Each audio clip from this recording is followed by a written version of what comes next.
Walang nanonood sa'yo? Walang nag-share ng mga post mo? Konti lang ang viewers mo sa tuwing nagde-live ka? Hindi ka sinusuportahan ng mga kamag-anak mo?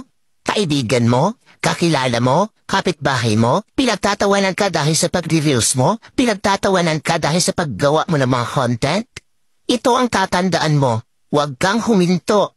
Huwag kang susuko. Huwag kang papaapekto sa sasabihin ng ibang tao tungkol sa'yo. Ipakita mo sa kanila na may mararating ka.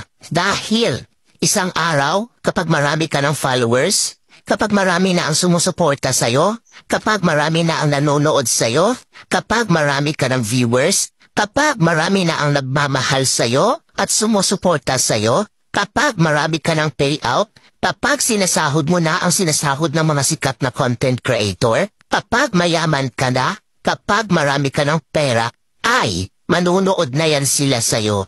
Sila na ang kusang lalap